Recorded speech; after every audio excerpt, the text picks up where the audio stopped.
Listo, adelante. Hola, buen día. En nombre de Benanchan queremos agradecer profundamente su presencia en este nuevo encuentro de ciclos de webinars del mes de julio. Este es un espacio que la Cámara pone al servicio de la comunidad empresarial venezolana como parte de su compromiso permanente con el país, especialmente en estos tiempos de reconstrucción y solidaridad tras los recientes terremotos que nos han impactado como país.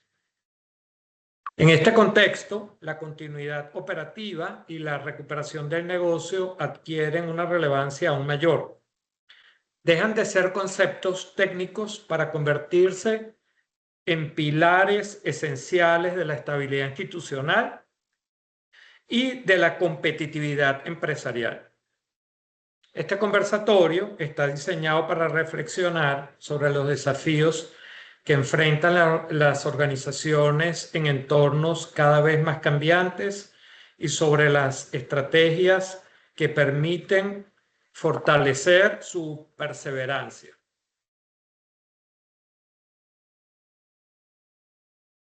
Para buscar una mayor capacidad de respuesta y sostenibilidad operativa, elementos que permiten a las organizaciones mantener su funcionamiento, proteger a sus equipos y asegurar su continuidad frente a escenarios adversos. Este webinar es un aporte concreto de Benanchan para acompañar a las empresas en la evaluación de riesgos, la planificación, la toma de decisiones y la reconstrucción de capacidades. Lo hacemos con empatía, responsabilidad y con la convicción de que el sector empresarial es un actor fundamental en la recuperación del país y en la defensa de la competitividad en el largo plazo. Ya para presentar, antes de presentar a nuestros excelentes ponentes del día de hoy, les voy a comentar, hoy estamos cerrando el ciclo de webinars del mes de julio, perdón, en el cual hasta los momentos han participado unas 450 personas y que comenzamos con una reunión, un evento que llamamos Reforcemos la capacidad de respuesta a las empresas en tiempos de crisis, en la que nos acompañó el experto español Fran Ponti. Continuamos con nuestro webinar Acción sin daños en respuestas humanitarias, cápsulas para fundaciones, empresas y sociedad civil, en el cual contamos con la participación o ponencia del señor Julio Simancas. Seguimos con la radiografía psicosocial postsismo y protocolo operativo de primeros auxilios psicológicos en la empresa con la psicóloga Yorelis Acosta. Igual, la semana pasada celebramos un webinar que llamamos Cómo diseñar un plan de contingencia y continuidad operativa con el oficial de bomberos Alexander Pérez de la Universidad Central de Venezuela. Igualmente, en este ciclo contamos con la experta Ana Karina Cárdenas, quien nos habló de cómo generar un dividendo de confianza en situaciones de crisis como la actual. Y la semana pasada la cerramos con una reunión que llamamos El caos como filtro de identidad, herramienta para la toma de decisiones, con Brenda Mas.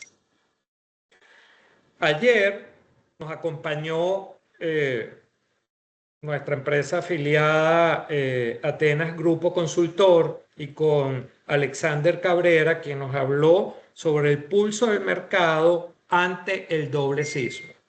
Y hoy contamos con dos valiosísimos expertos, amigos de la casa, que nos acompañan y que son muy importantes para nosotros en estos momentos. Nos acompaña Ramón Hostos. Ramón es el primer vicepresidente de la Cámara, es socio director de KPMG en Venezuela Y adicionalmente ha sido con el dividendo voluntario para la comunidad United Way Venezuela un factor importante y protagonista en estos eventos, porque Ramón preside el dividendo voluntario para la comunidad.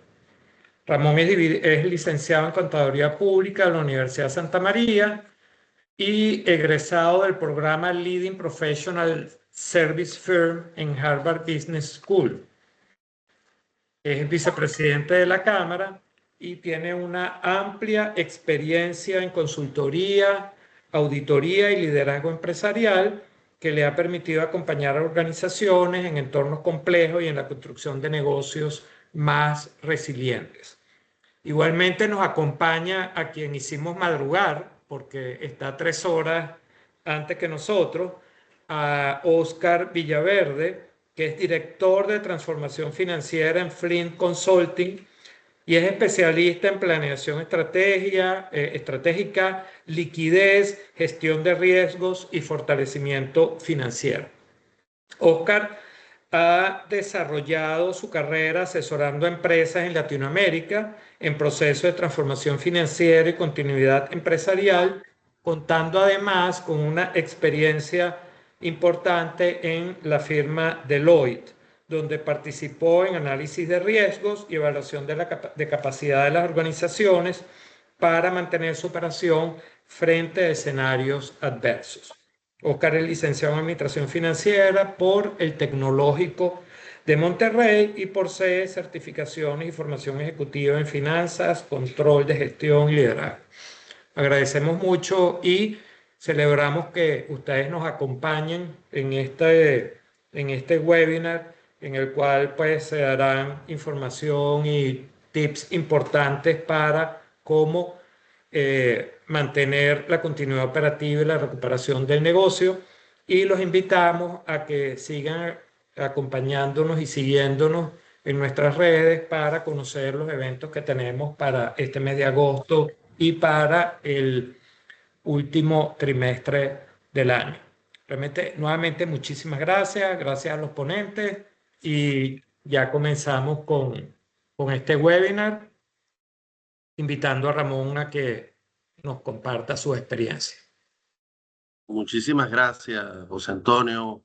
Siempre es un honor estar en nuestra cámara trabajando y sobre todo, bueno, llevando contenido de valor a través de todos estos webinars a los cuales tú acabas de hacer referencia. Es justamente ese propósito originario de nuestra cámara, de entregar un valor con propósito, transferir conocimiento y sumar en este proceso, digamos, tan importante que tenemos en nuestro país, que nos invita a justamente a compartir experiencias, a compartir conocimiento y sobre todo a fortalecernos como organizaciones. Hiciste la gran referencia a la competitividad. Este es un momento tan importante para nuestro país que requiere también, bueno, cómo estamos trabajando todos la competitividad.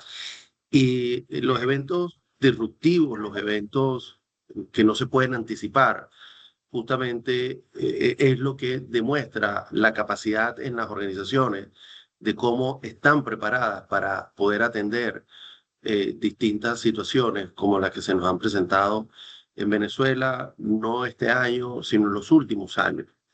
Hay unas significativas, por supuesto, unas más que otras, y ya vamos a hablar de esto, pero lo importante haya sido cuáles son las lecciones que aprendemos ante situaciones como esta. Y esto es lo que queremos hablar hoy, de una disrupción, de un quiebre que se pueda dar en una situación muy particular, cómo nuestras operaciones se ven afectadas. Lo significativo aquí es cómo estamos preparados para transitarlas, para gerenciarlas y para que ese liderazgo de las organizaciones pueda llevar un mensaje que te permita ir hacia adelante y mantener, por supuesto, la continuidad de las operaciones y seguir adelante. Eso es lo que vamos a hablar hoy. Para mí es un honor compartir con Oscar Villaverde de Flint Consulting, quien nos acompaña desde México y con quien vamos a estar hoy conversando con ustedes. Vamos a ver una primera parte de lo que es el marco teórico en un proceso de recuperación ante la disrupción de un negocio, cuáles son las primeras acciones y cómo desde la estrategia de una organización está integrado un plan de continuidad de negocio. Cuando digo desde la estrategia, es porque todas nuestras organizaciones, independientemente del tamaño, lo deben de tener considerado.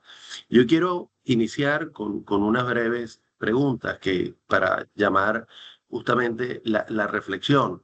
Y cuando hablamos de esa resiliencia, es el proceso mismo de recuperación que está intrínseco en el espíritu empresarial y cómo se demuestra en ese momento de la capacidad para, primero, por lo natural, es cómo proteges tu organización, pero tu organización es tu gente, son las personas. Y sin las personas es muy difícil que tú puedas sostener lo crítico, que tú puedas combinar esa continuidad de negocios entre lo que es crítico, lo que debes atender y cómo lo debes atender. Y de allí que la resiliencia te lleva en ese momento de madurez, cuando las organizaciones ya lo tienen incorporado dentro de su cultura, siempre a estar mejor preparados cada vez más. Y esa es una reflexión importante que en cada evento, siempre es como hoy te sientes mejor preparado para atender cualquier situación que siempre va a ser un evento inesperado. Entonces, la pregunta acá es, ¿qué servicios o procesos críticos, esenciales, no se pueden detener en una organización? ¿Qué es lo que yo no puedo detener en una organización? ¿Cómo yo debo continuar operando desde cualquier área de servicio de la organización? Porque bien, yo soy una organización en la cual, por ejemplo, produzco medicina, o soy un laboratorio, o soy una clínica, o soy una institución financiera en donde se necesitan los medios de pago, o soy un supermercado el cual se dedica obviamente al retail. ¿Cómo lo esencial se debe mantener? Lo otro es, ¿qué podría impedirnos la recuperación? Una interrupción de los servicios industriales, por ejemplo, agua, gas, electricidad, gasolina. Nosotros hemos vivido parte de algunos de estos procesos y ya vamos a hablar más adelante de ellos, pero cómo esos servicios industriales que son críticos y que son los que conectan con el core del proceso, yo logro recuperarlos para que no sea un obstáculo, no me impida poder poner en marcha la continuidad de mis operaciones. ¿Y qué debe ajustarse? Siempre la gran reflexión para que al final se logre capitalizar todo ese esfuerzo, porque es un esfuerzo de días, de semanas, de trabajo. Antes, no es en el momento del evento, sino antes, pero luego cómo tú logras entender las vulnerabilidades que ese proceso te llevó, porque las vas a ver durante el proceso. Y eso es importante también, que al mismo tiempo en el que estás pensando en diferentes situaciones, esas vulnerabilidades están allí, las notas, las administras, las gerencias, pero ¿cómo te permite responder mejor mañana? Entonces, estos tres elementos que están aquí, ¿qué servicios no se pueden detener por lo crítico para que la organización fluya? Hoy día la tecnología es un habilitador importantísimo. Y luego, ¿qué me puede impedir a que eso ocurra? Porque si la tecnología, que es un habilitador importante, no está allí por interrupción eléctrica o porque no tengo un generador eléctrico que me la pueda sustituir o combinar en un momento determinado, bueno, ¿qué puedo hacer yo en ese momento para tomar distintas opciones que me permitan entonces la recuperación temprana? Entonces, bueno, Oscar y yo hemos preparado un material junto con todo el equipo de Benancham para, para guiarlos. Y todo este material luego va a estar, Ninfa y Luis Ellis, junto con José Antonio, nos han comentado que luego va a estar en los distintos canales de redes sociales de Berancham y nos va a permitir entonces, bueno, poderlo repasar. Y por eso decía, la resiliencia empresarial no comienza en el momento que tienes el evento, no, y ya está en la estrategia, está en la cultura de la organización, es la naturalidad, a pesar de la situación, de cómo nuestras organizaciones actúan. Y aquí hay un elemento que para mí pasa a ser relevante en todo esto, y tiene que ver cómo yo logro que hayan aprendizajes en la organización. Son 4 elementos. El que está intrínseco en la operación del día a día, y por eso decíamos la continuidad de las operaciones. Como al mismo tiempo, dentro de esa continuidad, porque no es una línea expresamente directa, todo ocurre al mismo momento. Tengo la recuperación, pero sobre todo la adaptabilidad de tu gente, del equipo, de la tecnología, de los procesos, de tu cadena de valor, porque no actúas solo nunca en un proceso como este. Tu cadena de valor, tus stakeholders son importantísimos y ya vamos a hablar más en detalle de ellos, pero sobre todo cómo hay un liderazgo claro. ¿Quién es el primer, lo voy a llamar, disparador en todo esto? Y ahí es donde se denota ese liderazgo. ¿Quién es el primero que responde, que pregunta, que sale inmediatamente a decir cómo vamos a actuar?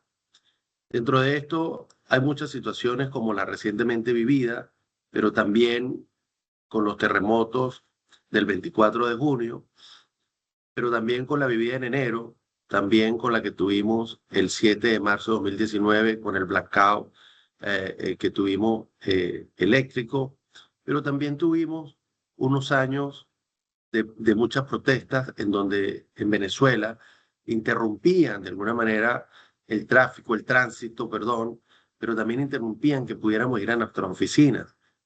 En ese momento también hubo una interrupción que hay que considerarla en todo esto, en la cadena de suministro, que fue el tema de materias primas para poder operar. También hubo la escasez del efectivo. También después vino la pandemia que afectó a todo el mundo y cuando la pandemia, muchos de ustedes recordarán que de alguna forma nosotros ya conocíamos cómo trabajar de forma remota, cómo las tecnologías nos estaban ayudando también a tener modelos híbridos entre la nube y los servidores físicos, pero también nos permitían cómo trabajar en forma remota. O sea, de manera que nosotros en Venezuela hemos vivido distintas situaciones que nos han ido llevando a entender cómo todos estos procesos se deben de manejar. Y por eso es que un proceso de continuidad de negocios tiene que llevarte siempre a la resiliencia y la resiliencia es cómo lo maduro, cómo lo integro en mis procesos y me permite, además de madurarlo, salir más fortalecido. Lo más importante aquí es eso, es mantener la operación. Y por eso nosotros decimos aquí, es la base de todo lo que nosotros estamos haciendo. Y cuando hablamos de esto, estamos hablando de los procesos medulares, estamos hablando de la tecnología, de los servicios industriales a los que hice referencia, pero sobre todo del carácter en la toma de decisiones. El carácter en la toma de decisiones pasa a ser un elemento fundamental. De allí que esa reacción hacia la recuperación es como automática, es natural porque lo más importante pasa a ser, y ya lo vamos a ver en la lámina siguiente, el proceso de mirar pilares que te permita a ti de una forma clara y responsables en cada uno de los pilares, tener responsables para que esto pueda funcionar. No solo esto se trata de decir que hay un plan escrito que tiene que estar, pero no se trata de un manual que está allí, tiene que estar escrito porque son los protocolos que te van a dar los criterios de actuación. Y cuando yo digo no es que no tenga que estar escrito, es que tiene que estar escrito, lo más importante más que esté escrito es que lo conozcamos, es que lo practiquemos, es que haya ejercicios de cómo debemos actuar y no que ese comité de crisis, que normalmente todas nuestras organizaciones tienen un comité de crisis para saber cómo actuar. Y ya José Antonio hablaba de los webinars que tuvieron anteriormente, con toda seguridad se estuvo hablando de esto. Entonces, allí de la reacción a la recuperación es como yo actúo de manera rápida. Y al final, siempre de todo esto queda un aprendizaje. Un aprendizaje que hace que nuestras organizaciones sean cada vez más fuertes. Nunca vamos a poder anticipar un evento como este, pero lo que sí sabemos es que nosotros en Venezuela tenemos un entorno que es cambiante, es muy cambiante, y que para ese entorno tan cambiante debe haber siempre un proceso de cómo lo voy a gerenciar, a navegar, pero sobre todo a tener estabilidad y cómo yo me fortalezco para un próximo evento. Cómo me fortalezco para un próximo evento es fundamental. Es como no sé cuándo va a ocurrir, ni qué tipo de evento va a ser, pero yo tengo que estar fortalecido. Sin que esto sea una especie de línea de tiempo, sí hay una lógica. Hay una lógica en cómo ordenar la toma de decisiones gerenciales. Yo voy a nombrar 5 que para nosotros es fundamental, y lo comentaba con Oscar, que tiene que ver, lo primero es lo natural, la protección. Tú primero te tienes que preguntar cómo están las personas. Si en las personas no hay proceso, como dije anteriormente, que pueda funcionar. ¿Cómo está tu equipo? Y aquí hay distintos elementos que ya voy a comentar. ¿Cómo te comunicas y cómo es la seguridad alrededor de tus instalaciones, de tus edificaciones, de tus plantas industriales? Pero ¿cómo te comunicas con las personas si los elementos de comunicación puedan fallar? No todos tienen telecomunicaciones en ese momento por una red Wi-Fi. ¿Cuáles son los elementos de comunicación, como nos acaba de funcionar, que los elementos quizás de SMS funcionaron muy bien y en otros lugares funcionó mejor la red de WhatsApp, pero también funcionó la red de Telegram, también funcionó la del email? Es decir, son distintas alternativas que vas decantando para ver cuál puede funcionar. En el evento del 24 de junio, como todos sabemos, no solamente fue esa interrupción, fue la eléctrica también. Fueron 190 edificios que se desplomaron y en muchos de estos edificios estaban las redes de telecomunicaciones, por lo tanto hubo una interrupción natural. Pero además el cable submarino, que estaba a aproximadamente 2 kilómetros de la costa, también tuvo una interrupción, que tuvo una afectación importante en la conectividad a las distintas operadoras telefónicas en nuestro país. Eso es, bueno, cómo actuar, cómo buscar y tener una forma de que tú sepas cómo está tu gente. Y ese conteo, aunque suena rudo, pero es saber que todo tu equipo está bien, que toda tu gente a nivel nacional está bien. Para nosotros fue más sencillo, como la afectación principalmente era en Caracas, saber que nuestro equipo en Maracaibo, en Puerto Ordaz, en Puerto La Cruz, y pongo ejemplo, y en Barquisimeto y en Valencia, cómo estaba. Pero al mismo tiempo, luego los que estaban en Caracas y los que están en La Guaira, era mucho más complejo poderlo hacer. Pero para nosotros esa fue la primera tarea, proteger a las personas y sobre todo atender los primeros requerimientos de las personas. Eso te lleva al segundo paso y dígase cómo priorizo, cómo empiezo después de hacer este primer labor que va una sobre la otra. Por eso digo, no es una línea de tiempo. Cuando digo lo primero es que protejo a nuestra gente, pero al mismo tiempo estoy buscando cómo yo debo de atender mis servicios críticos. Yo estoy hablando de servidores, incluido todo lo que está en la nube, que no haya tenido afectación, que esos servidores están trabajando, ¿verdad? Y que la base de datos o la data que está allí se mantiene y que pueda operar de manera natural. Esto es importantísimo porque al final también tú vas a necesitar acceder a información que tienes allí. Entonces aquí es el equipo de tecnología, es el equipo de servicios industriales, es el equipo gerencial de la planta. Son los distintos equipos que tienen que estar priorizando cada uno de estos elementos. Pero aquí también, en esa priorización, es importante saber que tienes un líder, pero que tienes también un líder A, un líder B, un líder C. Es decir, cómo cada uno de ellos actúa, porque en ese momento no todos están disponibles. Y cómo eso te permite continuar con distintas formas alternativas ese proceso de que tú puedas continuar. Yo puedo poner aquí ejemplos por sectores y podría decir la banca, ¿qué es lo más importante? Los medios de pago. Los medios de pago, porque la banca además, conceptualmente, además de proteger su reputación tan importante, es el dinero del público. Y lo que la gente quiere en ese momento es poder utilizar los medios de pago.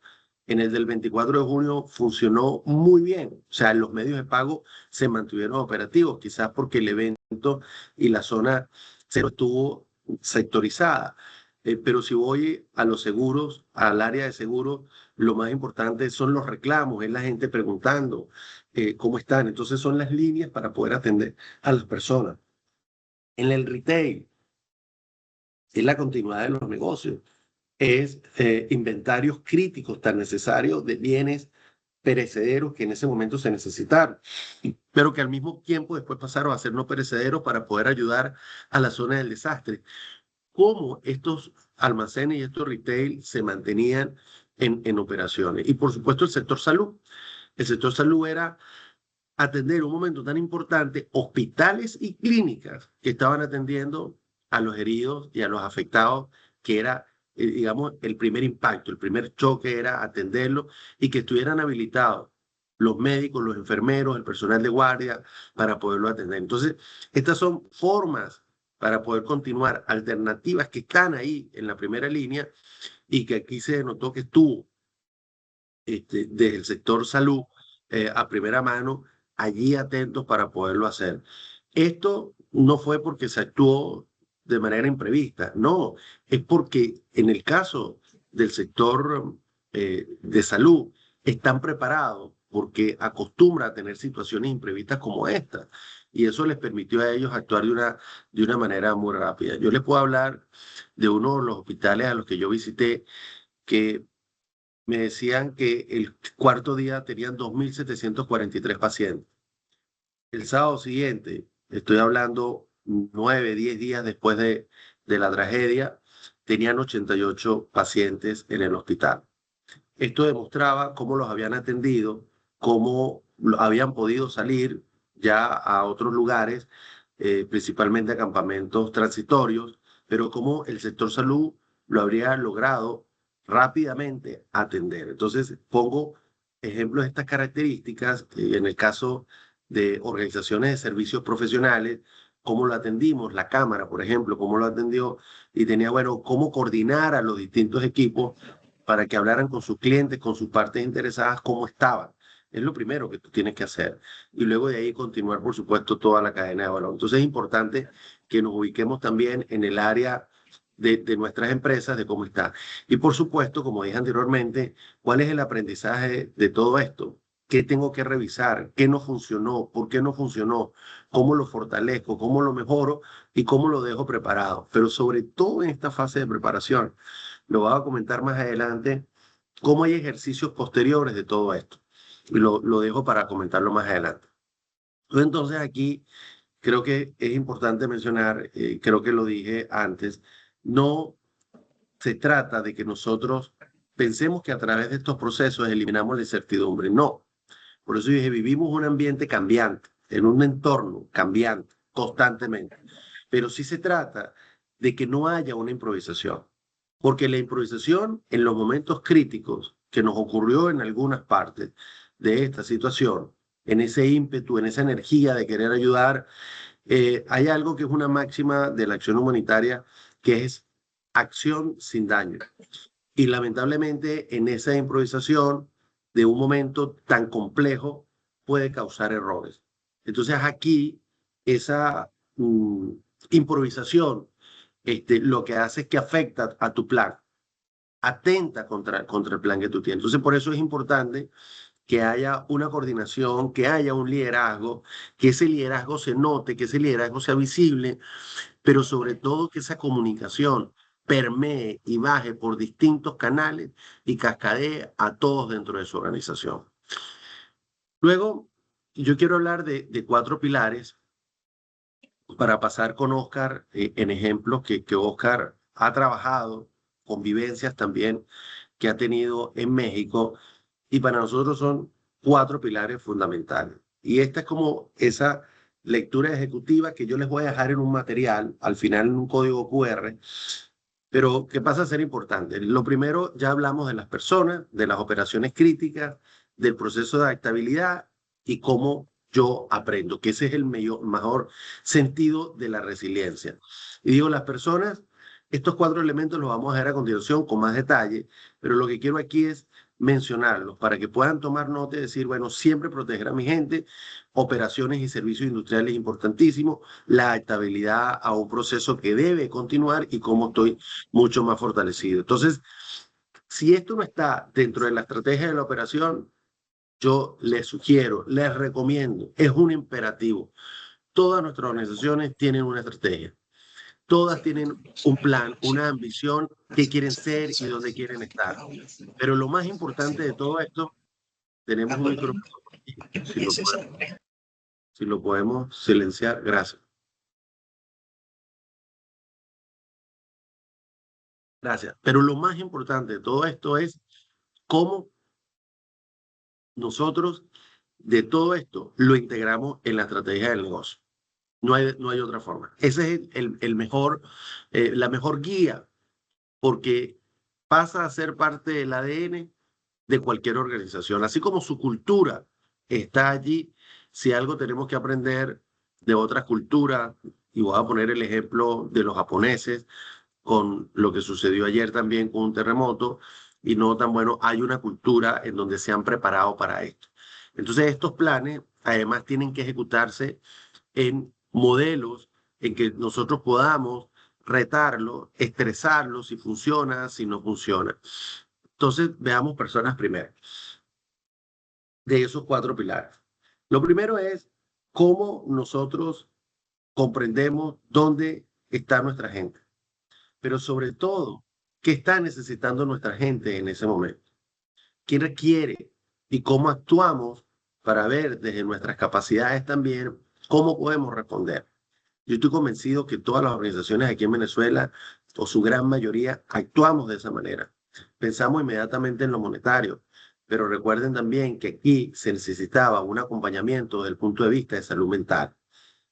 ¿Por qué? Bueno, porque teníamos familiares afectados.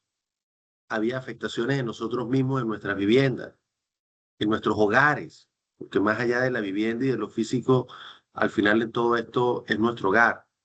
Entonces era, bueno, ¿cómo poderlos atender? Entonces, las preguntas básicas para el liderazgo es, ¿qué información tienes de tu gente?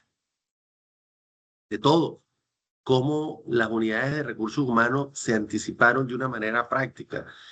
Ahora, la pregunta es, ¿tu departamento de recursos humanos tenía la data y la base de todos, sus teléfonos y su manera para poderlos ubicar? Ese es un primer ejercicio que debemos hacer. ¿Cómo nos tenemos que comunicar si en ese momento, como dije anteriormente, sus canales fallan? ¿Quién es el que comunica? ¿Con qué frecuencia se comunica? Pero sobre todo aquí es la empatía. Y la empatía se demuestra también estando con la gente y demostrándole en ese mismo, por eso el tono de las comunicaciones pasa a ser fundamental en ese momento. Un momento tan crítico como ese. Ciertamente, en el segundo pilar vamos a ver continuidad, pero yo no puedo tener la continuidad si yo no sé cómo está nuestra gente. Entonces acá, en las decisiones que me ayudan a mí a reiniciar, es cómo esos protocolos se activan de una manera muy rápida, con mensajes que sean coherentes y consistentes. Por eso el área de comunicaciones es tan importante, y el nivel de reporte del área de comunicaciones siempre es al CEO de la organización, porque hay un tono que ya está preparado, que existe en la cultura de esa organización. ¿Cómo voy a hablar? ¿Cómo lo redacto? ¿Cómo lo expongo? Y cómo lo acompaño, como dije anteriormente, de un plan de ayuda psicológica a quién yo tengo que llamar y con quién yo tengo que hablar. De manera que ese es el bienestar que yo tengo que proteger en mi gente. Le tengo que dar el bienestar para que entonces pueda darse la confianza en el equipo. De otra manera, tú no puedes pedirle a tu equipo que te acompañe en el proceso de continuidad, que es la fase siguiente que viene, si tu gente no está bien. Y por eso esa máxima que está acá es que sin gente segura, si no tienen información clara y si no hay una coordinación, no hay manera de que tú puedas reiniciar la operación. Incluso acá, cuando regresamos a los espacios, fueron cosas importantes que hemos mencionado. Primero, si las estructuras estaban adecuadas. Segundo, si los ascensores podían funcionar y eran organismos diferentes. Tercero, si tenías el sello y cuál era el sello, el verde, el amarillo, el rojo, para poder tomar las decisiones. Hoy día hay oficinas que ustedes conocen de edificios en toda la zona afectada en Caracas que aún no pueden regresar. Entonces, bueno, ¿cómo es la actuación en estos casos de mantener operaciones virtuales, pero sobre todo cómo mantener el acompañamiento a la gente? Eso pasa a ser un elemento importante en todo esto. Y luego de todo esto, una vez que regresas, no solamente es que regresas, sino cuáles son los protocolos que tienes para evacuar edificación, cómo los practicas, cómo los informas y cómo la gente está preparada ante un evento que, como ya dijimos, nunca va a ser avisado. Entonces, esto también, porque esto le da tranquilidad a tu gente. Y cuando tú le dices, tenemos un protocolo que lo volvemos a practicar, lo volvemos a entrenar para que todos estén al tanto. Entonces, este es el primer pilar. El segundo pilar, las operaciones críticas, es como esos servicios ya los hablamos, sobre todo para mí es tecnología. Aquí el vía, que es el impacto al negocio, cómo está preparado, cómo ese vía nos permite identificar en un tablero las afectaciones que están allí y qué pasa a ser la primera pregunta, ¿qué debo recuperar primero? ¿Qué es lo primero que yo debo recuperar? ¿Y por qué debo recuperarlo? Entonces, ahí es la priorización, pero también es importante tu cadena de valor. En ninguna operación, en ningún negocio estamos solos. Entonces, tus proveedores pasan a ser un factor importante. Si esos proveedores o esa cadena de valor tuya no está bien, tú tampoco vas a estar bien. En algún momento te va a afectar y por eso es importante cómo yo tengo las comunicaciones con ellos. Por supuesto, el entendimiento de ese impacto operativo que ya lo decíamos anteriormente, en qué, y aquí yo estoy hablando de manejo de crisis también, cómo me puede afectar reputacionalmente, porque si yo no puedo operar, y estoy hablando otra vez en el ejemplo, hablemos que soy un retail, que soy un banco, que soy una empresa de seguro, o que soy una empresa de servicios, o que soy una empresa del sector salud, cómo me afecta y qué información yo estoy publicando. Aquí un elemento es que todos lo debemos haber notado. Todo lo que estaba en publicaciones a través de redes sociales cambió inmediatamente. Sí, es una línea que está totalmente, digamos, concatenada en una narrativa. Yo no podía mantener desde Benanchan, por ejemplo, los eventos que tenía hacia adelante, ni el contenido que tenía. Benanchan lo cambió de manera inmediata. Entonces, esos elementos tienen que estar dentro del plan de recuperación, o sea, cómo actúo en mi narrativa. Y sobre todo, luego viene, bueno, también qué es aceptable y qué no es aceptable también porque hay un daño en el cual tú puedes decir, bueno, yo con esto no puedo operar, lo recuperaré después, pero lo más importante es qué puedo recuperar y qué puedo activar en este momento. Entonces, aquí siempre el question mark no es eh, cómo recupero todo, que puede ser automáticamente lo que tú puedas pensar, sino qué es lo que yo necesito que mínimamente pueda mantenerse. Y eso es lo que me permite seguir adelante. Entonces, en operaciones críticas, llevarnos la cadena de valor como un elemento importante, no opero solo, no opero aislado, y qué es lo mínimo que debo recuperar y cuál es el nivel de comunicaciones que debo tener. El tercero es la adaptabilidad, que si de algo hemos aprendido como venezolanos ha sido justamente esa, tener adaptabilidad en ambientes cambiantes, como dije, y complejos.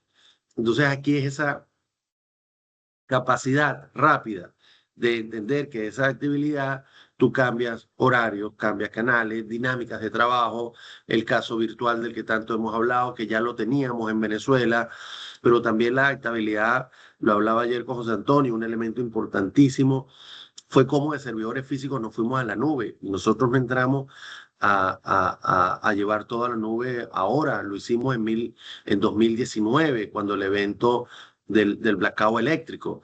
Entonces ya estábamos preparados, pero como esos procesos alternos también me permiten a mí, cuando yo hablé de proveedores, si yo puedo tener un proveedor sustituto que me pueda ayudar en ese momento a atender la emergencia, y cómo reaccionar funciones también. Y por eso decía, no es un solo líder, son distintos líderes en cada uno de los core que tiene el negocio, para que todos puedan entrar a actuar de manera sincronizada. Y por supuesto, la información tan importante en herramientas colaborativas. La tecnología, como lo dije antes, es el mejor habilitador, que tú tienes que ver si está funcionando o no está funcionando y cómo funciona cuando tú te comunicas. Entonces, bueno, el aprendizaje yo creo que nos quedó definitivamente de la pandemia. Nosotros regresamos y cambiamos las formas de trabajar durante mucho tiempo. Y luego, poco a poco, fuimos llegando con el tapaboca, después nos quitamos el tapaboca. Toda esta historia no la voy a repetir porque creo que la conocemos muy bien, pero el mejor aprendizaje fue ese. Y yo creo que eso nos ha ayudado también para los eventos de enero y los eventos del 24 de junio, como nosotros regresamos mejor que aquel momento. Entonces, bueno, insisto en esa manera de no actuar de una forma improvisada, porque actuando de una forma improvisada se causa mucho daño. Ya voy a ir cerrando para pasar a Oscar, y luego lo conectaba en ese sentido de la priorización, cuando hablaba, bueno, ¿qué aprendí y cómo yo me fortalezco? El equipo tiene que tener claramente listado dónde no logramos actuar bien, cuáles fueron las razones y las fallas, dónde el plan fue vulnerable, qué debo ahora como causas tener claramente identificadas de esas vulnerabilidades, cuáles son los elementos correctivos que yo debo implementar y corregir de la manera más inmediata posible. Y no porque algo vaya a ocurrir, sino porque el aprendizaje está presente, lo tienes allí en tu mindset en ese momento y luego se olvida. Por eso es que es importante ajustar y corregir los manuales y volver a hacer los ejercicios, como dije anteriormente, que hacía el ejemplo de protocolos de evacuación. Bueno, volverlo a repetir, porque además eso le da la tranquilidad a tu equipo, a tu gente, de cómo la organización opera. Entonces, siempre en esto es, bueno, cómo regresamos mejor fortalecidos. Voy a dejar aquí 5 takeaways que para mí siempre son importantes en cualquier presentación. ¿Qué me llevo? ¿Cuál es mi reflexión más importante? Y esa resiliencia no se construye ni se improvisa allí, en ninguna organización durante la crisis. Durante la crisis lo que hace es que te la pone a prueba, o sea, es que te hace ver si realmente, bueno, dónde están, como dije anteriormente, esas vulnerabilidades. Por eso aquí es importante tener registros claros después del evento, y sobre todo, yo los invito a tener el feedback de todo su equipo, de hacer unos focus group que les ayuden a ustedes cómo los acompañamos, unas encuestas que respondan a la organización, cómo ustedes nos ven que nosotros hicimos el trabajo, porque sobre eso te ayuda a fortalecer tu plan. Segundo, cómo esos hallazgos que están allí de esto que acabamos de decir después del evento te permite identificar fallas que pueda haber en cualquier evento, sobre todo en esos protocolos.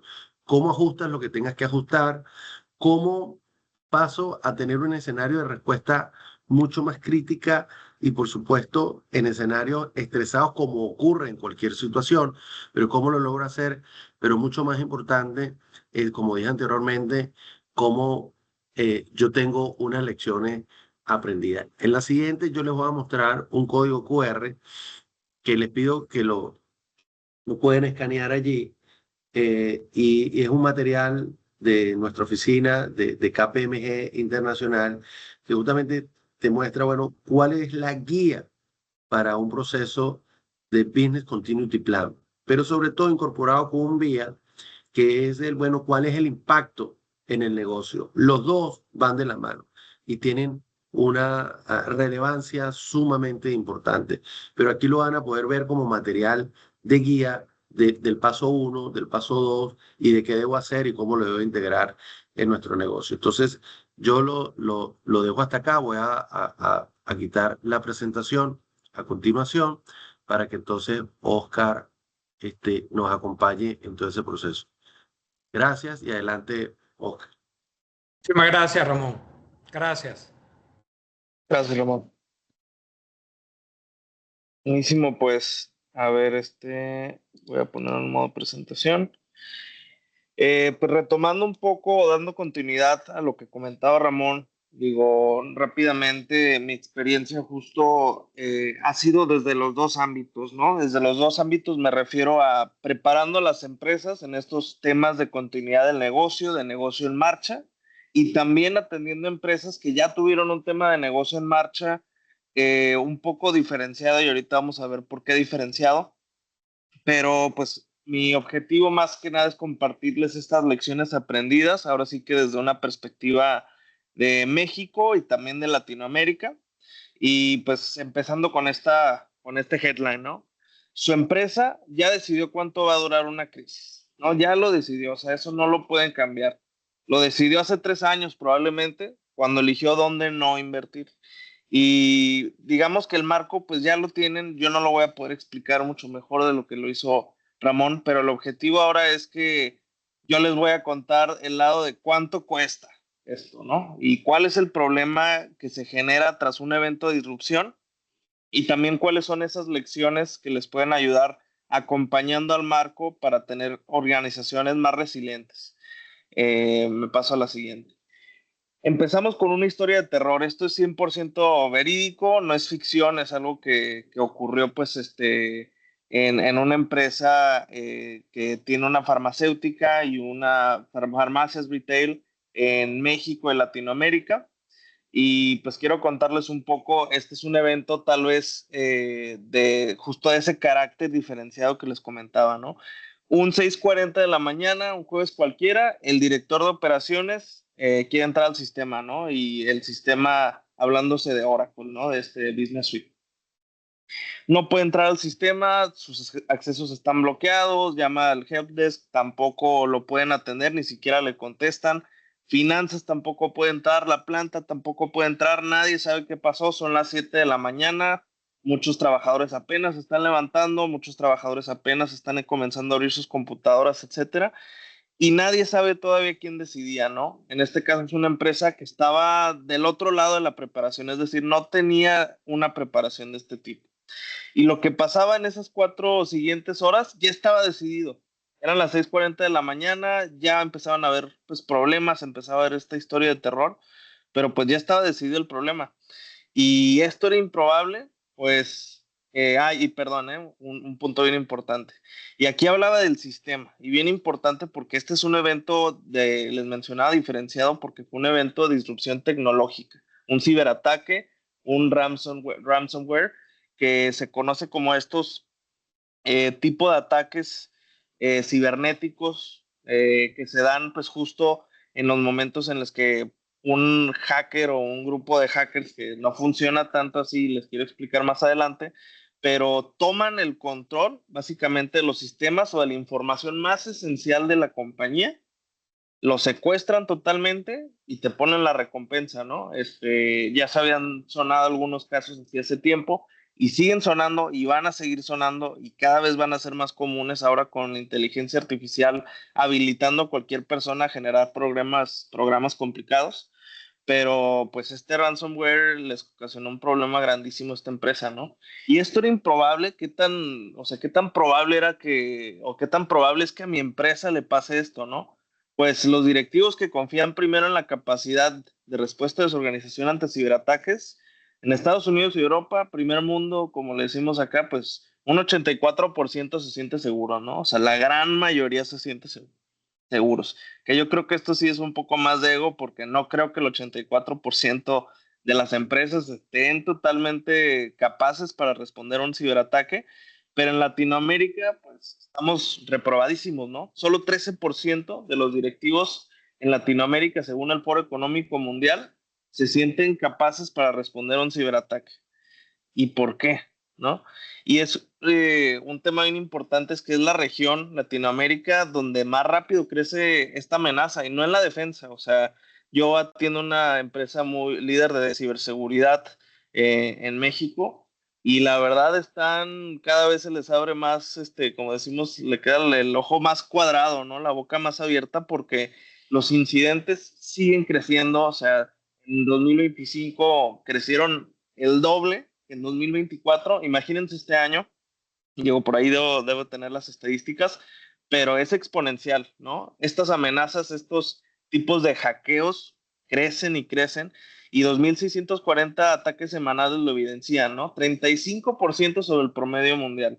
Impresionante. Y 78% más de filtraciones por ransomware, de 250 a 450 en un solo año. Y aquí son miles los ataques y cientos de miles los que se producen día a día, ¿no? Y pues existen más de 48, más de 79 diferentes variantes de ransomware o este tipo de ataques cibernéticos. Entonces es una amenaza que sigue creciendo, que ya los directivos de Latinoamérica lo están resintiendo, y el costo que genera esto económico y también para las empresas es impresionante, ¿no? Y como contexto, en Venezuela, justo, digo, nosotros somos el primer lugar, ¿no? Entonces, no es como, o sea, ustedes se llevan la medalla de bronce, nosotros nos llevamos la de oro, pero por incidencias de ciberataque, ¿no? Imagínense, Venezuela es el tercer país con más incidencias de ciberataque, por lo menos al cierre de 2025. El 80% se concentra en el sector financiero. Claro, pues el sector financiero al final, al agrupar tanta información, al tener tantos procesos detrás, tantos sistemas detrás, es un sector pues muy interesante, ¿no? Tiene muchísimos recursos disponibles, muchísimas formas de dónde atacarlo. Entonces es el sector donde más se concentran. Pero déjenme decirles que desde mi experiencia con este cliente que tiene una empresa de ciberseguridad, a quienes más está atendiendo también es a la manufactura, ¿no? Porque justo el tener acceso a esa lista de proveedores, a esta lista de clientes, es algo que puede tener recompensas millonarias para estos criminales cibernéticos, ¿no? Y 4 de 10 ataques son phishing, ¿no? Me imagino que conocen el concepto de phishing. Si no lo conocen, pues es básicamente toda esta ingeniería social que se hace para que caigas en un mensaje, en un correo electrónico, en un link que aparenta ser, por ejemplo, tal vez el acceso al portal de su empresa, el acceso a una red social, el acceso a un mensaje, pero detrás de esto, no sé si ya vieron la película de la Odisea, pero pues es un caballo de Troya, ¿no? Es básicamente una forma de ocultar este tipo de programas que les mencionaba. Y este tema es bien importante, que el vector técnico, dominante no es técnico, es humano. Y por eso las personas van primero. O sea, estamos hablando de tecnología, pero pues la tecnología al final la tiene que manejar una persona o crear una persona, ¿no? Y para que entiendan un poco, no tienen que ser expertos en sistemas o en ciberseguridad, pero cómo funciona, para que no les sorprenda, es primero comprometen su red, se roban las credenciales, se roban los portales de acceso remoto al corporativo, venden el acceso. Es decir, los hackers, no es como que el mismo hacker que te robó te va a hacer el secuestro. Venden el acceso. Hay muchos brokers que están buscando pues justo estos postores para venderles la información, y alguien más opera el secuestro, ¿no? Entonces es una red ahora sí que de crimen organizado bien fuerte, y un tema así de mucho impacto, ¿no? Pero su empresa puede ya estar vendida y usted no lo puede saber, ¿no? El hacker que estaba en el sótano ya no es el mismo. Estamos en un mundo mucho más complicado. Y un tema bien importante, decimos, tal vez este es un cisne negro, ¿no? Estos eventos, pues son eventos que pasan rara vez o que le pueden pasar al vecino, pero pues conmigo es diferente. Pero el problema es que nunca hay un solo cisne negro a la vez. Generalmente cuando hay un problema de este tipo, nunca ocurre en el mejor tiempo. En este caso, este grupo de retail farmacéutico y producción de suplementos en Latinoamérica, eh, pasando la pandemia, pues básicamente pues a las farmacéuticas y por lo menos al retail farmacéutico fue una de las pocas industrias que tuvieron mucho éxito en la pandemia, pero tuvieron una demanda en la alza, la operación estaba un poco rebasada, tuvieron algunos problemas, claro, en la cadena de suministro, pero bueno, no, este es parte del contexto. Segundo, estaban en la implementación de un RP, estaban cambiándose a SAP. Tenían pues justo aquí le decimos un despapalle, un desorden, permisos temporales, accesos de consultores externos, migraciones, no había buen control. ¿Y por qué no había buen control? Ahorita vamos a entrar, ¿no? Pero pues justo llega este cisne negro, llega este ransomware, justo cuando toda la atención del gobierno, de los directivos, del presupuesto, del talento, estaba ya comprometida en la implementación del RP, en la felicidad de las ganancias que habían tenido, en saber pues a dónde vamos a invertir. Y pues los eventos disruptivos no llegan en fila, no llegan a tocarte la puerta, van a tirar la puerta. Y cuando estás corriendo tu capacidad máxima es cuando llegan y precisamente por eso, ¿no? Y es por esto que ahora, ya digo, ya les conté la historia de terror, ya los dejé un poco asustados, espero, pero pues ahora es qué lecciones aprendidas o que he visto yo en mi experiencia que pueden, que se apoya un poco del marco justo que comentaba Ramón, ¿no? Ninguno de estos tres sustituye a los otros dos. Ni tecnología va a cerrar el proceso, va a cerrar los gaps o las brechas que tengan sus procesos si no los tienen, ni los procesos van a poder reemplazar a las personas, ni las personas van a poder reemplazar a la tecnología, ni las personas, básicamente todas estas cadenas, ¿no? Pues de dependencias. Entonces, son estos tres temas esenciales que desde que, pues justo en mi experiencia implementando RPs, en empresas que están abriendo nuevos ventures en nuevos países, siempre consideran estos tres temas, ¿no? Entonces, igualmente para continuidad del negocio, negocio en marcha, estos tres son esenciales. Si no se tiene uno, se va a notar al final. Entonces, la tecnología, ¿no? Automatiza el error y lo escala. Ahora corre más rápido y con menos supervisión si no tienes ninguno de los dos, de los otros dos. Si solo tienes procesos, pues es burocracia. Formularios, documentos, manuales que nadie llena.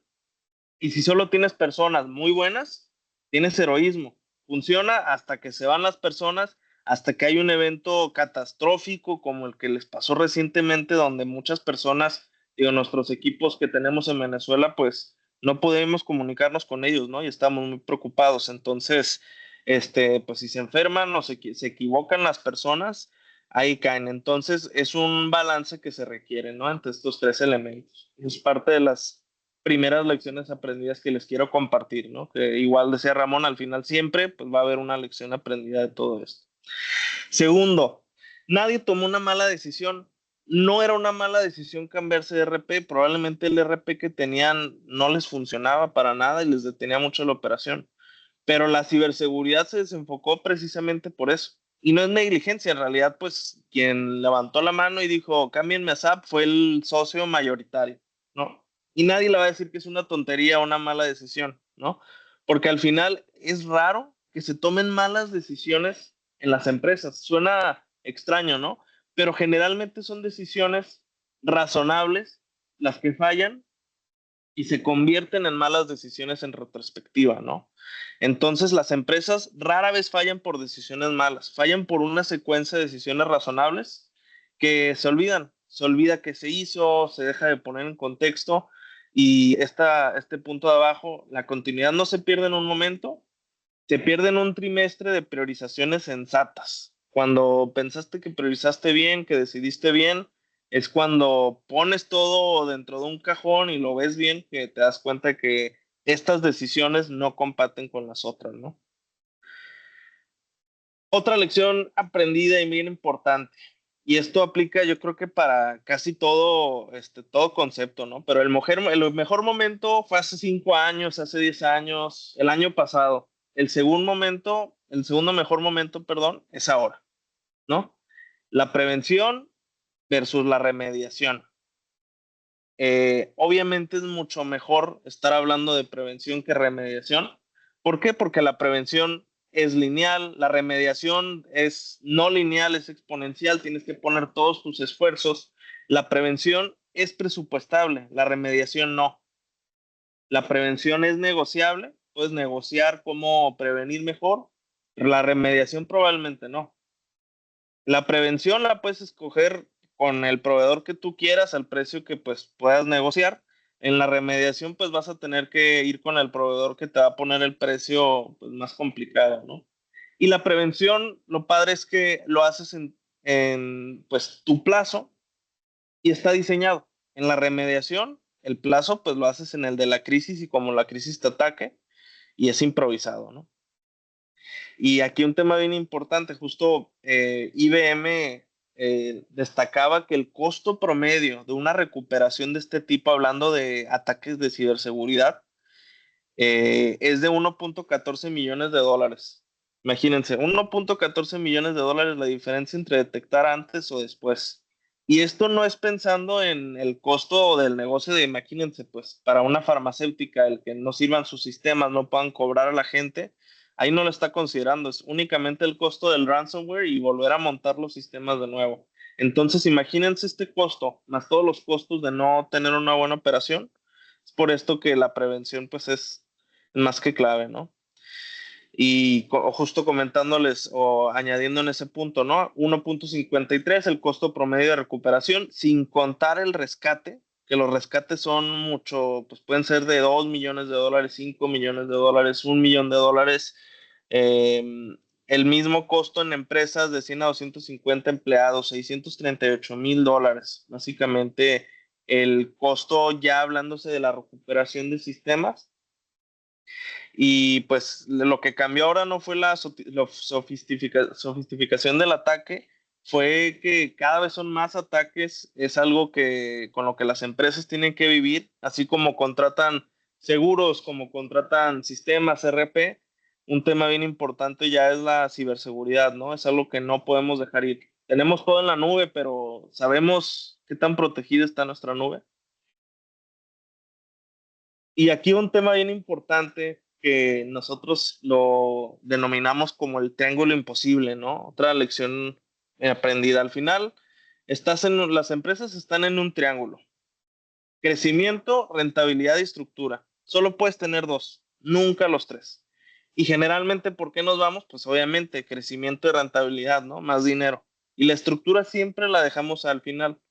Pero pues es justo pues la mayoría pues elige justo crecimiento y rentabilidad. Es probablemente lo más lógico, es obviamente lo que te va a permitir subsistir, pero se financia con su inversión en estructura. Dejas de invertir en estructura para invertir en estas dos y funciona perfectamente hasta el primer evento disruptivo, ¿no? Y aquí dejo este chaleco de que hablar, este chaleco antibalas, por una lección que dice el profesor Scott Galloway, un profesor de NYU muy bueno, que básicamente, pues, tener estructura lo ve como, o tener esa protección de riesgos lo vemos como un chaleco antibalas, ¿no? No es no tomar riesgos, no es no aventarse a abrir nuevos negocios o abrir nuevas líneas de productos, es hacerlo sabiendo que tienes algo de protección adelante, ¿no? Entonces es ponerte el chaleco antibalas porque sabes que te va a llegar un disparo, pero por lo menos tienes la tranquilidad de que lo vas a sobrevivir.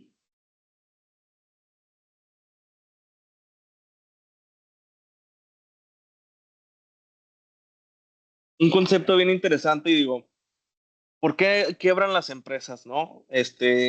Obviamente una empresa no quiebra si tiene dinero ilimitado, pero las empresas no tienen dinero ilimitado, ¿no? Entonces un tema bien importante que sí es más de carácter financiero, pero no se construye con puras decisiones financieras, son las brechas de liquidez. ¿Qué son las brechas de liquidez? Si ustedes ponen su presupuesto de tesorería hacia adelante, hacia un año o 18 meses, de 0 a 30 días, de 30 a 60, 90 a 120, etc., etc., toman los ingresos, todos los ingresos, los flujos hacia adentro, toman los egresos hacia afuera, los pagos de financiamiento, los pagos de nómina, inversiones, etc. La diferencia entre esas dos es la brecha de liquidez. Va a haber probablemente que en la proyección que hagan haciendo este ejercicio, va a haber brechas o gaps o buckets que van a tener la brecha en negativo, ¿no? Y significa que necesitan dinero. Y aquí lo más importante más que nada es que se lleven que las brechas de liquidez pues no aparecen solas, se construyen y se construyen con decisiones que no solo vienen de finanzas. Los plazos de créditos que otorgan a sus clientes, los plazos de pago que negocian, la concentración de clientes, la reserva operativa, qué negocios se abren, las principales inversiones. Y dejo aquí estos dos ejemplos de empresas relativamente recientes, Silicon Valley Bank en 2023, que básicamente pues cae en el momento en el que las tasas están en un entorno muy disruptivo y todas sus obligaciones estaban todos sus ingresos los tenían muy proyectados a largo plazo, pero el costo que estaban teniendo en el presente era muy importante. WeWork tenía contratos de arrendamiento a muy largo plazo, años, a veces décadas, pero no estaban teniendo los ingresos y al final eran compromisos que se tenían hacia adelante. Entonces, los días de caja disponible no es un KPI financiero, es el único KPI de supervivencia. Cash is king y pues al final, ¿cómo se subsiste? Pues con dinero, ¿no? Y un tema bien importante, yo creo que aquí va a coincidir también Ramón, ¿no? La resiliencia al final es clave, totalmente, pero sin protección es solo aguante, ¿no? Yo creo que, pues, sí, Venezuela definitivamente es el país, yo creo que más resiliente, digo, estoy poniéndolos al tú por tú con México, ¿no? Porque también somos resilientes acá, pero pues en realidad el pueblo venezolano, yo creo que las lecciones que nos pueden dar ustedes de continuidad del negocio son mucho mayores porque tienen más lecciones aprendidas, pero esto les puedo decir que pues, la resiliencia sin ese chaleco antibalas, sin protección, es solo aguante. En algún momento se va a caer, ¿no? Entonces hay que tener antifragilidad, salir más fuerte del golpe, retomar las lecciones aprendidas. Y aquí otro zoom out, o sea, parte de los conceptos que quería compartirles el día de hoy es el tener champions, ¿no? Aquí digo, a mí me gusta mucho el béisbol y decidí poner aquí dos estrellas venezolanas, a Miguel Cabrera y Ronald Acuña Jr., porque al final necesitan tener esos champions, esas personas que resaltan, pero ¿cuál es el problema, no? Que generalmente buscamos a una persona al director de finanzas, un subdirector, a un gerente contable, para tal vez tomar algunas de estas iniciativas o formar parte de ese comité de continuidad del negocio, pero la realidad es que ya tienen un trabajo en tiempo completo y ese además de más responsabilidades generalmente no funciona. Se necesita sí tener considerado esta inversión de tiempo y cómo escoges a personas que conozcan bien toda la organización o por lo menos esos procesos críticos, ¿no? ¿Por qué? Porque rompen el ciclo cognitivo, al final el que estén concentrados en gran parte en esas estrategias que se tienen, pues al final te obliga a mapear la operación completa, crea un dueño identificable, al final dices, pues puedo recurrir a él y genera capacidad instalada. Entonces pensemos bien dónde están esos champions, dónde están esas personas que nos debemos de sentir con la seguridad de poder sacarlos de su trinchera para apoyarnos a trabajar en estas iniciativas, ¿no? Antes de contratar pues justo a tal vez a la gran consultora que nos va a dar el plan, sí hagámoslo, claro, yo les digo, pues, yo soy consultor, no les voy a decir que no contraten consultoría, ¿no? Pero obviamente necesitan también un champion de adentro y su campeón que esté listo para batear. Otro tema bien importante, ya comenzando a cerrar, es el cuello de botella en este mundo donde tenemos tanta información desde distintas vías. Ahora con ChatGPT, con Cloud, con todas estas herramientas de inteligencia artificial, es mucho más fácil sobrecargarse de información, pero es súper necesario, es bastante necesario que al final la empresa y sobre todo los directivos puedan estar constantemente alimentándose de qué está pasando en el mercado y procesándolo, ¿no? O sea, el tema es que entre tanta información hay que digerirlo bien. Les dejo este concepto que yo creo que es muy importante que lo investiguen, cómo funcionan los second brains, que los second brains básicamente es tener un sistema, ya sea en la nube o en las computadoras, que esté alimentándose constantemente de toda la información que genera la empresa. Mensajes, correos, oportunidades, propuestas, etcétera. Y al final ese second brain es una inteligencia artificial que lo va a ir procesando y va a ser como ahora sí, pues un segundo cerebro, ¿no? Que va a ir procesando la información y también tiene que alimentarse de fuentes externas, ¿no? Y bueno, primero ya sabemos esta frase, ¿no? Renovarse o morir. Pero yo digo que primero voy con René Descartes que decía, primero pienso, luego existo. Entonces, antes de renovarnos, primero, ¿estamos conscientes de dónde está nuestro mercado? ¿Cambió desde hace un año ahora? ¿Qué estamos haciendo mal y hemos normalizado? ¿Qué tendría que ser cierto para que nuestro modelo dejara de funcionar? Bien importante. ¿Qué tendría que pasar para que el día de mañana muriéramos?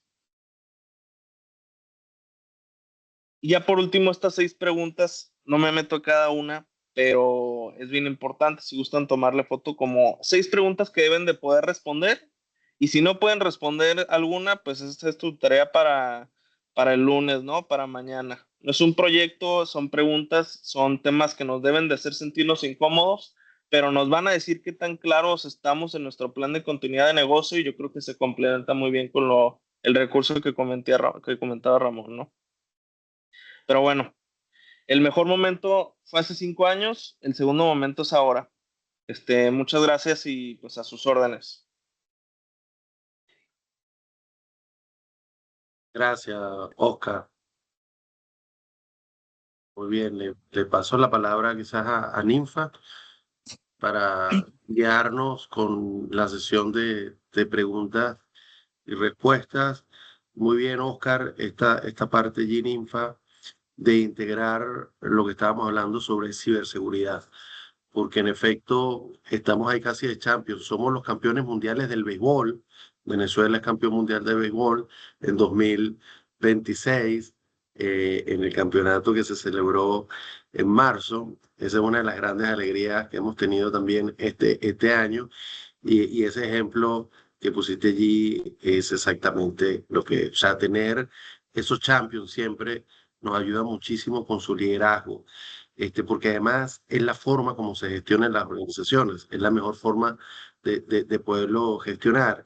Y sobre lo que ha sido todo el tema de ciberseguridad, ciberataques, hemos tenido unos eventos en los 3 últimos años que han sido importantes. La referencia que tomaste fue el evento de la Asociación Bancaria de mayo de este año aquí en Caracas, que es tercer evento que se hace, creando conciencia sobre lo que representa y cómo atenta y afecta a nuestras organizaciones. Y eso es parte del plan de adaptabilidad, de resiliencia, pero sobre todo de atención, como parte de lo que un liderazgo debe atender, y debe atender de manera crítica y rápida. Por eso yo lo veo que es un tema de disciplina, de liderazgo, pero sobre todo de gestión y de cultura organizacional. Entonces, ese liderazgo tiene que estar allí para que siempre, bueno, es proteger a las personas, sostener, como decíamos, lo crítico y esencial, y por supuesto, recuperarse estando siempre mejor preparados. Adelante. Gracias, Oscar, Ninfa. Gracias, señor Ramón. Gracias, Oscar, por sus valiosas intervenciones. Quiero invitar a todos los participantes a que hagan sus preguntas a través del chat y con todo gusto le vamos a brindar el apoyo de acá. Mientras tanto, yo sí les tengo una pregunta. En medio de una emergencia o proceso de recuperación, ¿cómo se equilibra la urgencia con la continuidad del negocio y con la empatía, más la contención emocional que requiere el equipo de trabajo? Sí. Gracias, Ninfa. ¿Cómo lo combina? Y es justamente eso, porque son muchas cosas al mismo tiempo. En algunas impera, como dije anteriormente, y Oscar también lo mencionaba, lamentablemente la improvisación. Por eso es que de aquí tiene que haber unos aprendizajes importantes desde las organizaciones, porque hay otros elementos. Está la rectoría de las autoridades, las cuales son las que tienen los protocolos. Cuando eso no ocurre, entonces alguien toma ese liderazgo y busca actuar porque es una emergencia. Pero lo que sí es importante es que nosotros, cada uno desde el área de acción, de conocimiento y de lo que puede hacer como sector privado y como organización, creo que es lo relevante. cómo lo hace y lo tiene que hacer, como decíamos, no es una línea de tiempo en que un paso primero, un paso después. Sí, para mí lo primero sí son las personas, pero después todos empiezan a manejarse y a atenderse de la misma manera porque está precisamente dentro de un plan. Y quiero decir que es que el plan no es que lo veamos como algo escrito, como un manual, porque muy bien lo dijo Oscar, el manual agarra, lo guardas, lo tienes allí, sino que es que está implícitamente en el ADN, en el quehacer de la organización, cómo hacerlo. Entonces empiezas a mirar ese orden de asuntos críticos como los tienes allí, que es una lista que está para poder operar, pero también, como decimos, hasta dónde parte de esa parte de criticidad que me está afectando el negocio, hasta dónde yo puedo vivir y hasta dónde yo me puedo mantener sin ella, pero mientras tanto, ¿cuáles son los elementos que sí me permiten y me dejan continuar? Mientras veo también que no estoy solo, como decía anteriormente, que hay una cadena de valor que me suma y que me agrega para yo poder continuar. Por eso es que nunca podemos actuar solos en esto. Siempre debemos de actuar con especialistas y ahí entro también en el mensaje de Oscar al final, cómo yo, esos especialistas que tengo, los puedo llamar y le digo cómo me ayudan a armar todo esto. Pero todo va en una misma línea, no solapa uno sobre el otro en ninguno de estos aspectos, sino que todos van corriendo. ¿Qué requieres allí? Y sí he insistido mucho con esto por todo lo que hemos vivido, en el rol del liderazgo, en el criterio y el discernimiento para la toma de decisiones, porque hay cosas que nublan por razones obvias de cualquier tragedia. En el caso del ciberataque, imagínate que no puedes y que no tienes acceso a tus sistemas de información, pero lo crítico de lo que tienes allí para operar el negocio, cómo actuar. Por eso es que las 6 preguntas que Oscar deja al final son fundamentales. Cómo yo las voy concatenando y dando respuestas. Si yo esto no tengo la capacidad de responder, el plan tiene una falla. Por eso es que tengo que salir más fortalecido de un evento como este, desde el punto de vista de un plan de continuidad de negocios y también de un vía, que cuál es el impacto que todo esto me crea en mi negocio para que esto no vuelva a ocurrir. Entonces, esas son las preguntas y yo digo las reflexiones que luego la gerencia en su focus group tiene que hacerse necesariamente. Oscar, si quieres complementar también sobre esto. No, digo, totalmente de acuerdo aquí con lo que menciona el señor Ramón. Digo, tal vez lo que resaltaría únicamente, pues es que sí tengamos estos espacios para pararnos y pensar un poco, ¿no? O sea, justo estas lecciones aprendidas puede que nos lleguen en la regadera o cuando estemos, pues justo trabajando, pero lo importante es sí tener espacios recurrentes para hacer reflexiones, estas reflexiones difíciles, ¿no? No se esperen a justo a pláticas como esta para pararse y pensar, ¿no? Es tal vez lo que añadiría únicamente. Gracias. Oscar, te tengo una pregunta. De las crisis que han enfrentado en México, ¿cuál fue esa falla o punto ciego que nunca apareció en los simulacros ni en los papeles, pero que en realidad casi paralizó la operación? Pues yo creo que ese punto ciego, una frase que creo fielmente es que al final la mayor ventaja de las empresas luego es su mayor, pues justo desventaja o su mayor debilidad, ¿no? Entonces, si son empresas muy grandes y pues tienen muchos recursos para pues justo invertir en planes de continuidad de negocio, en tecnología, para respaldar, etcétera, también lo que hay que considerar es que tienes que mover a muchísima gente, ¿no? Y mover muchísimos sistemas y migrar muchísimos sistemas y tienes muchos puntos de ataque. Entonces creo que hay que pensar cuál es nuestra mayor fortaleza y cómo nos puede jugar en contra, ¿no? Ese es, yo diría que siempre es el tema que pensamos siempre en las debilidades, pero nunca pensamos que nuestras fortalezas también nos pueden jugar en contra. Bueno, muchísimas gracias, Oscar, señor Ramón, por la ayuda, por toda la visión. Voy a leer ahorita unas preguntas que tenemos acá en el chat.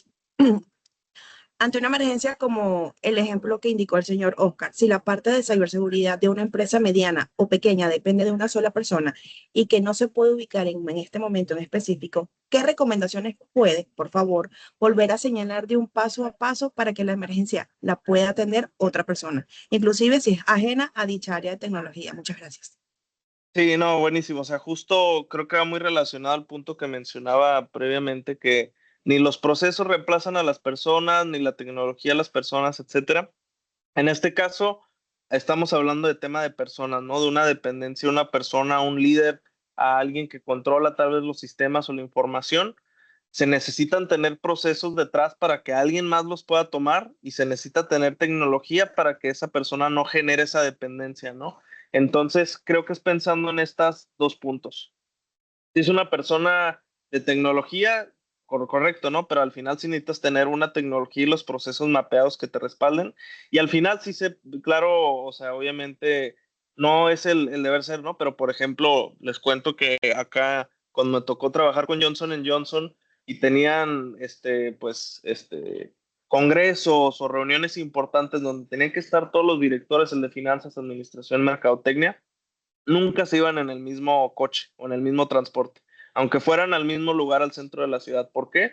Porque si pasaba un evento pues disruptivo, un accidente, pues perdías a las cabezas de la empresa en un jalón, ¿no? Entonces, está fuerte, pero también hay que pensar pues justo quiénes son esos segundos al mando que van a entrar en acción y dejarles claro que así como el presidente en Estados Unidos o pues en caso de que fallezca, el vicepresidente tiene que tomar el cargo, hay que pensar quiénes son esas personas, ¿no?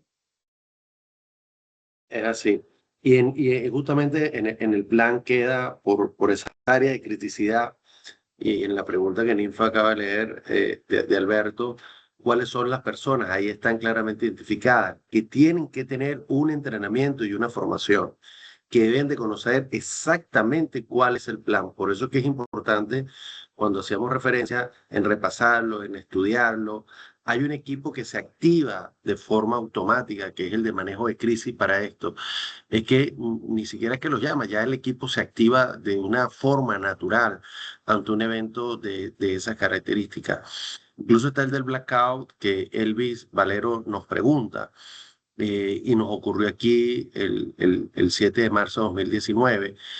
Ahí nos quedamos sin telefonía. La radio fue la que nos empezó a informar hasta que hubo un momento que también perdieron conectividad. Algunas operadoras siguieron operando, pero en donde habían ciertas antenas que te pedían comunicar y lo que hacíamos era, bueno, acercarnos a esos espacios donde estaban esas antenas para poder para poder conocer qué estaba pasando alrededor cuando se supone que tiene varias sucursales o varios espacios de oficinas desde los cuales tú estás atendiendo.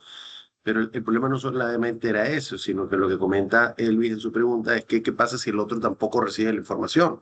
Tú la tienes, pero no logras comunicarte con él. Hoy hay una recomendación en todo esto, y quizá Oscar allí también me acompaña, que es la satelital, que la hemos visto de unos años para acá como un elemento importante que pueda estar allí en todas las organizaciones, porque te puede fallar localmente, pero la satelital te puede ayudar. Por supuesto, la artesanal, en el caso de lo que nos pasó en ese momento, fue dirigirte a los lugares, ir en carro. También tenías en ese momento el tema de la gasolina en Venezuela, quizás no pasa en México, no pasa en otros países, pero aquí nos agarraron como varias cosas al mismo tiempo. Entonces recordarán que eran unas colas también importantes para poderse abastecer de gasolina. Entonces era como que, bueno, entonces ¿cómo movilizo? Pues la mejor era la movilización como para poderte cerciorar de esto. Por eso yo hacía referencia a la data, desde la privacidad de los datos, que es importante también, desde la privacidad de los datos que tiene el equipo de recursos humanos para tú poderlo activar. Nosotros tuvimos un ejemplo cuando los terremotos, y era acceder a data que era importante de personas que nosotros necesitábamos saber dónde estaban. Y el equipo de recursos humanos tenía la información. Ese también es otra reflexión de cómo esa data tiene que estar actualizada, porque a veces creemos que está, la persona entró, ya tiene años contigo, pero actualizó sus datos y nunca se actualizaron en el Departamento de Recursos Humanos. Ya no es el mismo número, ya no es la misma dirección. Entonces, hay todo un protocolo también para esto que nos comenta Elvis de cómo atenderlo. Yo digo, lo satelital es importante, lo físico también depende de la distancia de la que estén, contactos referenciales con la cadena de proveedores por eso dije la cadena de valor es muy importante y relevante porque pueden ser conexiones que también te puede dar una vía de conocer cómo están tus pares o tus partes en otras partes de la región. Muchísimas gracias, Ramón, por su valiosa visión estratégica. Oscar, por acompañarnos desde México y compartirnos esas lecciones aprendidas tan fundamentales. Un aplauso para los dos por tan excelente conversación. Muchísimas gracias. Y para mantener a nuestras empresas preparadas, dinámicas y conectadas desde Benalchan, queremos invitarlos a estar muy atentos a nuestra próxima agenda de encuentros o eventos. La próxima semana vamos a contar con un café con expertos de la mano de Leonardo Uñac, donde vamos a hablar un poco de perspectivas económicas post-terremoto. Y en septiembre iniciamos nuestro ciclo de actividades entre talleres y seminarios como Seminario de Compliance, indispensable para la gobernanza, nuestro emblemático seminario de cómo presupuestar para el 2027. Y en el mes de octubre vamos a tener dos eventos súper emblemáticos. Uno de ellos es el Simposio de Responsabilidad Social, que es clave para el compromiso social y la sostenibilidad. Y vamos de la mano del Comité de Recursos Humanos de Benalchan, vamos a tener el Summit del Talento, que va a estar enfocado en el activo más importante de nuestras organizaciones. Los invitamos desde ya a reservar sus fechas y a participar con nosotros y mantenerse atentos a todas nuestras comunicaciones a través de nuestra página web www.benalchan.org y nuestras redes sociales. Una vez más, muchísimas gracias, muchísimas gracias, Oscar, y a todos los presentes a quienes nos acompañaron en formato virtual. Gracias a ustedes. Saludos a toda la audiencia. Gracias, Oscar, por acompañarnos hoy. Que estén todos muy bien. Saludos y gracias siempre a Benalchan. Gracias a ustedes. Gracias. Feliz día. Hasta luego.